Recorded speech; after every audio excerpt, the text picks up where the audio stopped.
നമസ്കാരം.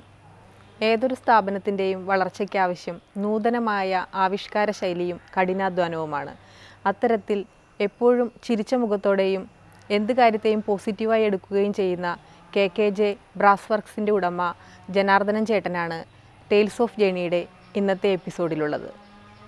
മണിച്ചിത്രത്താഴിൽ തുടങ്ങി വിഗ്രഹ നിർമ്മാണത്തിൽ എത്തി നിൽക്കുന്ന ഇദ്ദേഹത്തിൻ്റെ നിർമ്മാണ വൈദഗ്ധ്യം ഒരു ഗുരുനാഥന്മാരുടെയും പിന്തുണയില്ലാതെയാണ്. ഈ രംഗത്ത് തനതായ ഒരു ശൈലി ഉണ്ടാക്കിയെടുക്കാൻ അദ്ദേഹത്തിന് സാധിച്ചിട്ടുണ്ട്. ഇനി നമുക്ക് വീഡിയോയിലേക്ക് പോകാം. നമസ്കാരം, ഞാൻ ജനാർദ്ദനൻ, സ്ഥലം പെരുമ്പാവൂർ വല്ലം. ഞാൻ ഈ പിച്ചളയിൽ വർക്ക് ചെയ്യുന്ന ആളാണ്. ഒരു 25 വർഷമായിട്ട് പിച്ചളയിൽ മാത്രമാണ് വർക്ക് ചെയ്യുന്നത്. വിഗ്രഹങ്ങൾ, മണിച്ചിത്രത്താഴ്, പിച്ചളയിൽ വേണ്ട ഏത് സാധനവും വർക്ക് ചെയ്യുന്ന ആളാണ്. വാ മോനെ വാ.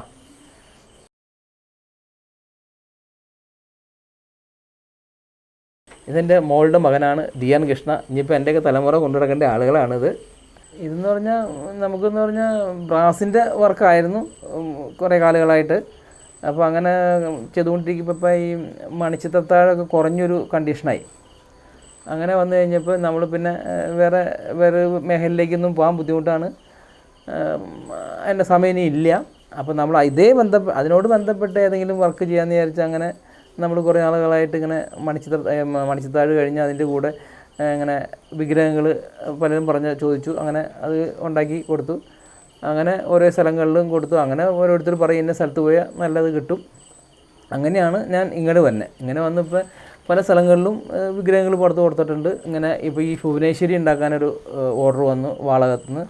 അത് അങ്ങനെ ഉണ്ടാക്കി, അതാണ് തീർത്ത് വെച്ചേക്കണേ. പിന്നെ നമ്മളിത് ഉണ്ടാക്കണമെങ്കിൽ ഫസ്റ്റിൽ നമ്മളിത് ചെയ്യേണ്ട കാര്യങ്ങളെന്ന് പറഞ്ഞു കഴിഞ്ഞാൽ ഇത് ഏത് സൈസാണ് വേണ്ടത്, ഏത് മോഡലാണ് വേണ്ടത്, ഏത് ഭാവത്തിലാണ് നിൽക്കേണ്ടത്, അതൊക്കെ പറഞ്ഞിട്ട് അത് വരച്ച് കാണിക്കും. അല്ലെങ്കിൽ ഫോട്ടോ കാണിച്ചിട്ട് ഫോട്ടോ എടുത്തിട്ട് അതിനെ സൈസിന് നോക്കി അത് ഫോട്ടോ എടുത്ത് ചെയ്യും. പിന്നെ അതിൽ വ്യത്യാസപ്പെടുത്തണമെങ്കിൽ നമ്മൾ വരച്ച് കറക്റ്റ് ചെയ്ത് ആണ് ഉണ്ടാക്കണത്. പക്ഷേ ഇത് മറ്റുള്ള കമ്പനിക്കാർ ചെയ്യണ മാതിരി അല്ല നമ്മൾ ചെയ്യണത്. നമ്മൾ ചെയ്യുന്നതെന്ന് പറഞ്ഞു കഴിഞ്ഞാൽ ഇത് മെഴുകിൽ ഉണ്ടാക്കുകയാണ്.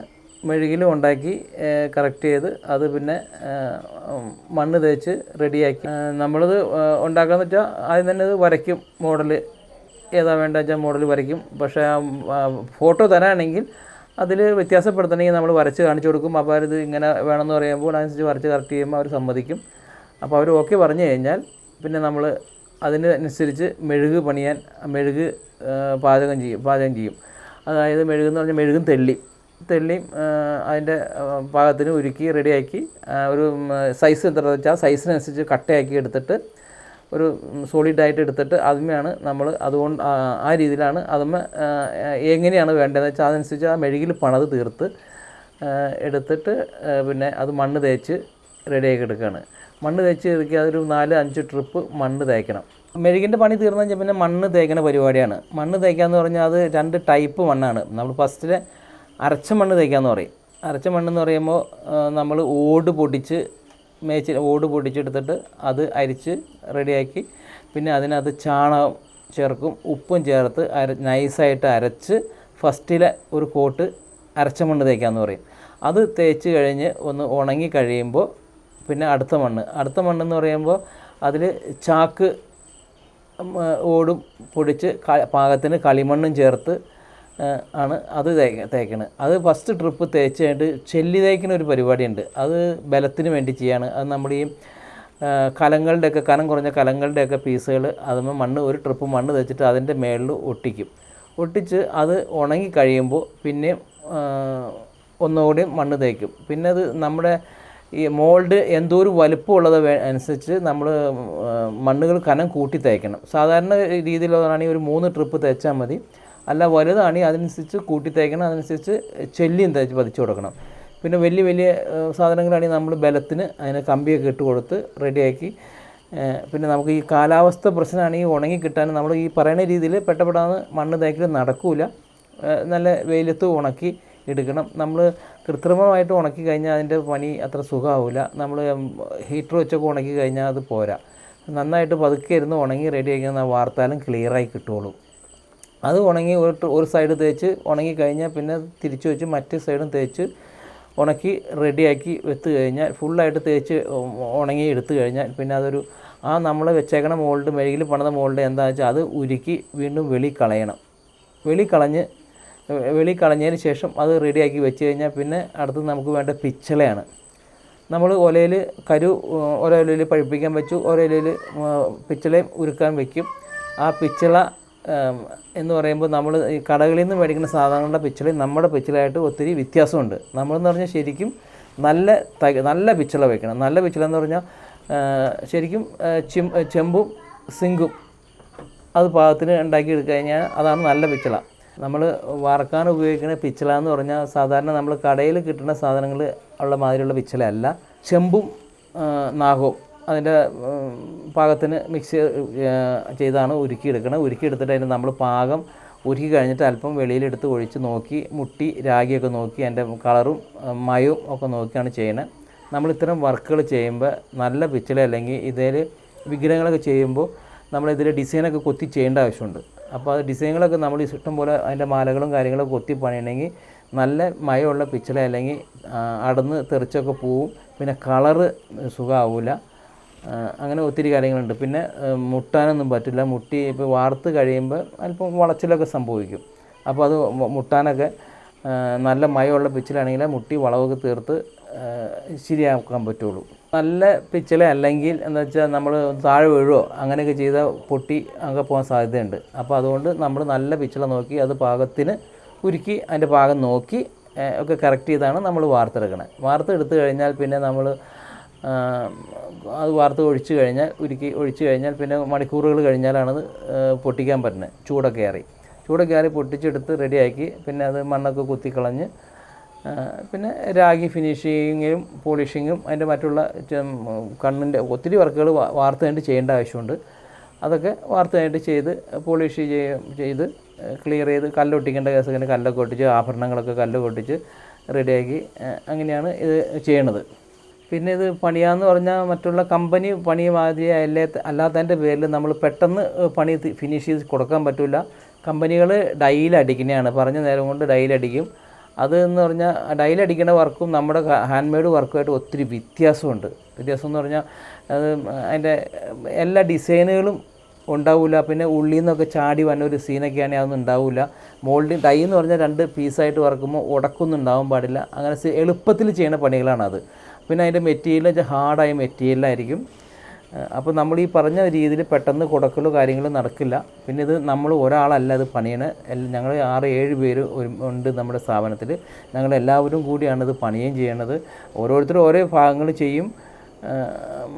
ഓരോരുത്തരും ഓരോ സെക്ഷനാണ്. പോളിഷ് ചെയ്യും, മണ്ണ് തേക്കാനുള്ള മണ്ണ് തേക്കും, അത് വാർത്തിട്ട് പൊട്ടിച്ച് ഫിനിഷ് ചെയ്യേണ്ട ആൾ ഫിനിഷ് ചെയ്യും. അങ്ങനെ ഓരോരോ കൈകൾ മാറി വന്നാണ് 3, 4, 5 കൈകൾ ഇങ്ങനെ മാറി വന്നാണ് ഇതിൻ്റെ പണി പൂർത്തിയാക്കുന്നത്. പിന്നെ ഇത് വാർത്ത് കഴിയുമ്പോൾ എന്തെങ്കിലും മിസ്റ്റേക്ക് വന്നാൽ അത് പ്രശ്നമാണ്.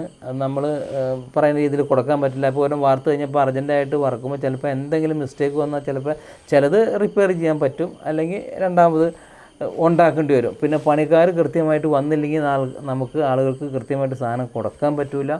പല ബുദ്ധിമുട്ടുകളാണ്. ചിലപ്പോൾ ആളുകളുടെ ചീത്ത കേൾക്കേണ്ടി വരും. ഭയങ്കര പ്രശ്നങ്ങളാണ് ഇതിനകത്ത്. പിന്നെ നമ്മൾ ഈ വിചാരിക്കുന്ന മാതിരി ലാഭങ്ങളൊന്നും ഉണ്ടാവില്ല വിഗ്രഹങ്ങളൊക്കെ പണിതാൽ. അതിന് കാരണം പണി കൂടുതലും ഉള്ളതുകൊണ്ട് പണി കൂടുതലാണ്. അപ്പോൾ പണി കൂടുതൽ വരുമ്പോൾ നമുക്ക് ഉദ്ദേശിക്കുന്ന പൈസ കിട്ടില്ല, ലാഭമായിട്ട് കിട്ടില്ല. പിന്നെ ഈ കടകളിൽ നിന്ന് കഴിക്കുന്ന സാധനങ്ങൾ നമ്മുടെ സാധനങ്ങൾക്ക് വില കുറവായതിൻ്റെ പേരിൽ ആളുകൾ അതും ശ്രദ്ധിക്കും. അവർ സാധനം നല്ലതാണോ നോക്കുമ്പോൾ പ്രത്യക്ഷത്തിന് നോക്കുമ്പോൾ സാധനം കൃഷ്ണൻ അല്ലെങ്കിൽ ഭഗവതി ഏതാച്ചാൽ ശിവൻ അങ്ങനെ ഏതാച്ചാൽ അവർ നോക്കിയെടുക്കും. പക്ഷേ അതിൻ്റെ ക്ലാരിറ്റി കാര്യങ്ങളോ ഒന്നും നോക്കണില്ല. നോക്കുമ്പോൾ ഇന്ന സാധനം വേണം, കൃഷ്ണൻ വേണം, അത് ചെന്ന് കടയിൽ ചെല്ലുമ്പോൾ റെഡി പണി ഇരിപ്പുണ്ട്. അതിനകത്ത് പെയിൻറ്റ് വരെയും അത് ഒത്തിരി പീസുകളൊക്കെ വെല്ല് ചെയ്ത് ജോയിൻ്റ് ചെയ്ത് അതിനകത്ത് ഗോൾഡ് പൗഡറൊക്കെ ഇട്ട് ഒട്ടിച്ചൊക്കെ വന്ന സാധനങ്ങളാണ്. അത് പല സ്ഥലത്തും പലർക്കും പറ്റിയിട്ടുണ്ട്. പിന്നെ താഴെ വീണ ഒടിഞ്ഞു പോവും. അത് റിപ്പയർ ചെയ്യാൻ അവിടെ പലരും കൊണ്ടുവരാറുണ്ട്. പിന്നെ ഞാൻ ചെയ്യണ എന്ത് സാധനങ്ങളായാലും അത് പെട്ടെന്ന് കളറ് പാത്ത രീതിയിലുള്ള പോളിഷ് എല്ലാം കൊടുക്കുകയാണ്. ചുരുങ്ങിയത് ഒരു 10 വർഷം 10-15 വർഷമെങ്കിലും ത്തേക്ക് ഒന്നും പോളിഷ് ചെയ്യേണ്ട. പക്ഷേ വിഗ്രഹങ്ങളൊക്കെ ആണെങ്കിൽ അത്രയും പോലും ചെയ്യേണ്ട. നമ്മൾ വെളിയിൽ വെയിലും മഴയൊക്കെ കൊണ്ട് അങ്ങനെ ഇരിക്കുന്ന സ്ഥലങ്ങളാണെങ്കിലാണ് ഒരു 10 വർഷം കഴിഞ്ഞ് കഴിഞ്ഞാൽ പോളിഷ് ചെയ്യേണ്ട ആവശ്യം വന്നുള്ളൂ. അത് അത്ര രീതിയിലുള്ള ക്വാളിറ്റിയുള്ള പോളിഷൊക്കെ ചെയ്താണ് നമ്മൾ കൊടുക്കുന്നത്. ഏത് പണിയാണെങ്കിലും നമുക്ക് ടൈം ഉണ്ടെങ്കിലാണ് നമുക്ക് ചെയ്ത് കൊടുക്കാൻ സാധിക്കുകയുള്ളൂ. റെഡിമെയ്ഡ് പണികളുടെ വ്യത്യാസമാണത്. നമ്മുടെ പണി എന്ന് പറഞ്ഞാൽ എല്ലാം കൈപ്പണിയാണ്. പിന്നെ അതിൻ്റെ ക്ലാരിറ്റിയും ആ രീതിയിലാണ്. മൊത്തത്തിൽ ഒത്തിരി വ്യത്യാസമുണ്ട്. കടയിലെ സാധനം നമ്മുടെ സാധനമായിട്ട് പകൽ വ്യത്യാസമുണ്ട്. അപ്പോൾ അതുകൊണ്ട് ബുദ്ധിമുട്ട് കൂടുതലാണ്, പണിക്കിന് താമസം വരും. അപ്പോൾ അതുകൊണ്ട് പല പണികളും ഒഴിവാക്കാണ്. ടൈം ഉണ്ടെങ്കിൽ മാത്രം ചെയ്യും.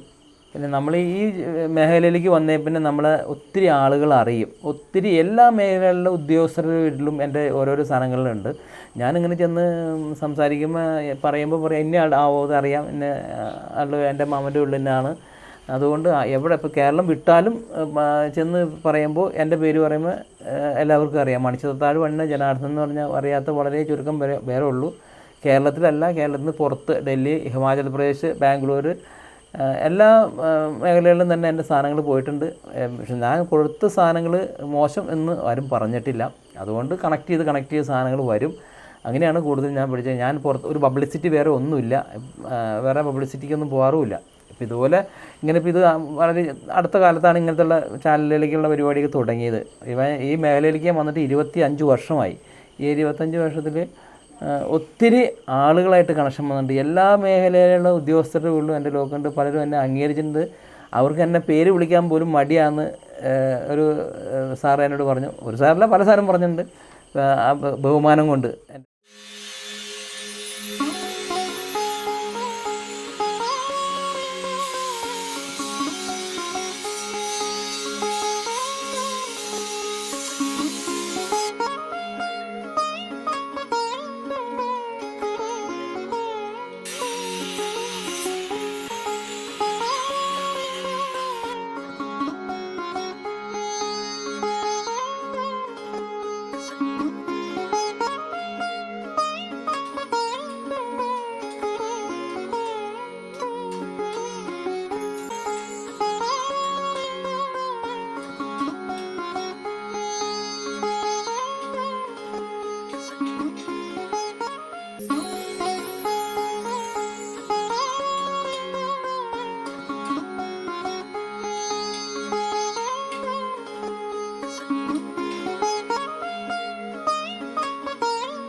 നോക്കിയായിട്ടാണ് അതിലെ വന്നത്.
വീഡിയോ ഇഷ്ടമായെങ്കിൽ ലൈക്ക് ചെയ്യാനും ഷെയർ ചെയ്യാനും സബ്സ്ക്രൈബ് ചെയ്യാനും മറക്കരുത്.